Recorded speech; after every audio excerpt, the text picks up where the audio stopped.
सूखा पड़ने के कारण एक गौ पूरी तरह से बर्बाद हो गया। उस गौ में एक भी इंसान जिंदा नहीं बचा। गौ को पानी देने वाला पुराना कुआं भी सूख चुका था। एक रात उस कुएं के अंदर से आवाज आने लगी। कुएं के अंदर एक चुड़ैल अपनी आखिरी सांस ले रही थी और उसने कुछ ही पल पहले के बच्चे को जन्म दिया था।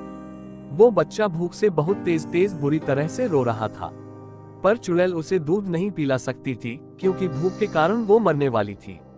उसने अपने बच्चे को ऊपर उठाया और पूरा जोर लगाकर कुएं के बाहर फेंक दिया। वो बच्चा कुएं के बाहर जमीन पर गिरा, पर वो बच गया। चुड़ैल, मैं अब जिंदा नहीं बचूंगी, लेकिन मुझे वचन दे कि तू मेरा बदला जरूर लेगा। भूखा शैतान बनकर सबको खा जाएगा। चुड़ैल की बात खत्म होते ही कुएं के पत्थर हिलने लगे और बच्चे का रोना और भी बढ़ गया। कुएं के सारे पत्थर एक एक कर अंदर चुड़ैल पर गिरने लगे। चुड़ैल की भयानक चीखें निकल रही थी। देखते ही देखते पूरा कुआं पत्थरों से ढक गया। चुड़ैल के मरने के बाद वो बच्चा रोते रोते वहां से गायब हो गया और फिर कभी नहीं दिखा। उस गौ से बहुत दूर दूसरे गौ में एक व्यक्ति की मौत हो गई और लोग उसे जलाने के लिए ले जा रहे थे। सब विधियां पूरी हो चुकी थी और अब उसे अग्नि देने ही वाले थे। एक आदमी ने उसे अग्नि दी। आसपास बहुत लोगों की रोने की आवाज आ रही थी।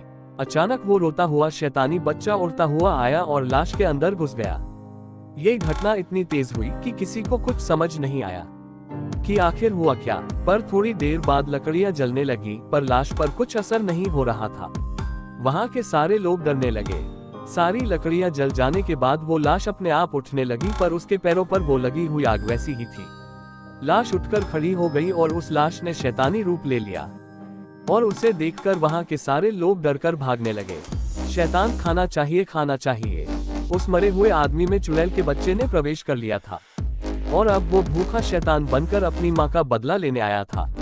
उस शैतान ने जली हुई लकड़ियां खा ली और अब वो किसी इंसान को खाने के लिए भागने लगा। उसने एक आदमी को पकड़कर उठाया और अपने पैरों में लगी आग से जलाने लगा। उसका शरीर पूरी तरह से जल जाने के बाद शैतान उसे खा गया। शैतान गौ पर किसी मुसीबत की तरह टूट पड़ा और उसने किसी को नहीं छोड़ा। औरतें, बच्चे, बूढ़े, जवान सबको जलाकर खाने लगा। चारों तरफ गौ वालों की चीखें सुनाई देने लगी। कुछ देर बाद पूरा गौ शांत हो गया क्योंकि सबको इस शैतान ने खा लिया था, पर वो अब भी भूखा था। वो अपने आसपास देखने लगा, जोर से चिल्लाने लगा। ऐसी भयानक आवाज सुनकर पेड़ के पीछे छुपा एक आदमी वहां से भागने लगा और तभी शैतान की नजर उस इंसान पर पड़ी। शैतान ने उस भागते हुए इंसान को देख लिया। वो इंसान और तेजी से भागने लगा, पर शैतान का मुकाबला नहीं कर पाया और वो पकड़ा गया। शैतान, तुम इस गांव में अकेले ही बचे हो या और भी कोई है? आदमी, मुझे कुछ नहीं पता, मुझे छोड़ दो।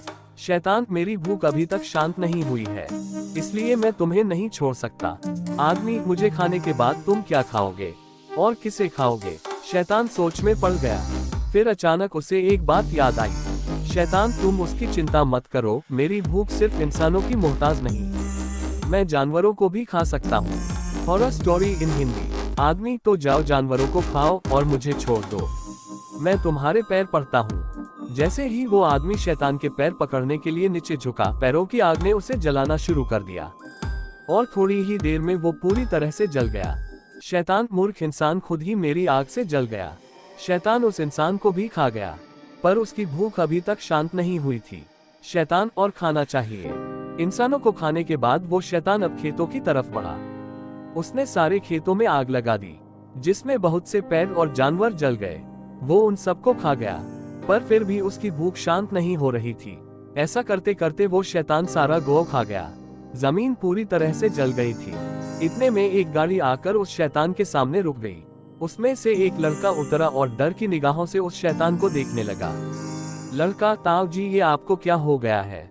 मुझे तो आपके मरने की खबर दी गई थी, लेकिन आप तो शैतान और खाना।